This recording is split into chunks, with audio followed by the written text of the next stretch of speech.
todo sobre las estrellas antes de entregarme a himnos esta noche.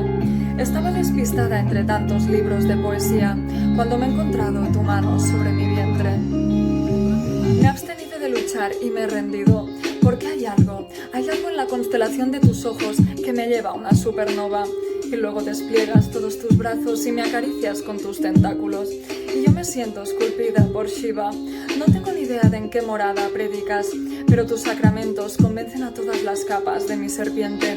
Ya voy mudando pieles mientras me rozas. Me sanas todos los chakras que ya no funcionan.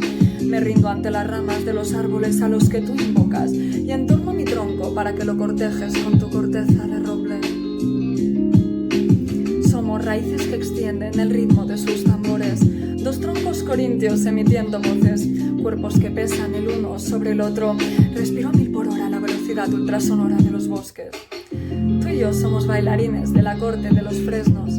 Bailamos de noche y extendemos nuestros brazos de flores para ocultarlos por la mañana cuando la luna se esconde. Tú y yo somos dioses. Disparas mi alma hacia la nube de Ort y no tengo miedo de perderme en este paraíso que se llama corazón, porque siento que el día en que se crucen nuestros caminos y te conozca, sanarán mis pesares kármicos de tantos siglos de sauce llorón. Para aquel entonces el universo ya habrá vuelto a su primera dimensión y yo habré aprendido muchas lecciones. Serán tiempos de rodar entre sábanas y estrellas y nuestra conciencia unirá su pensamiento en el mismo punto en el que empezó el orgasmo múltiple del cosmos. No habrá cometa que se resista a mi lencería y créeme, yo voy a entregarte toda mi poesía. Si muero hoy, que sea en el séptimo cielo, donde los seres no son tan densos y haremos el amor sin sufrir por el peso de nuestros cuerpos.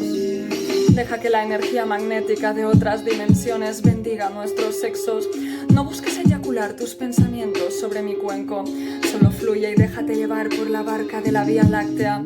Al final de la carretera me encontrarás a mí tendida sobre tu alma. Lo que hay en mi galaxia es erotismo sagrado, orgasmos líricos que le hablan de Tantra Erato. Y nunca serán novela, porque lo mío es la poesía. Y espero que estos versos tengan un destinatario merecedor algún día y nos sirvan como cuento de buenas noches, porque este será el que te voy a contar mientras tú me comes.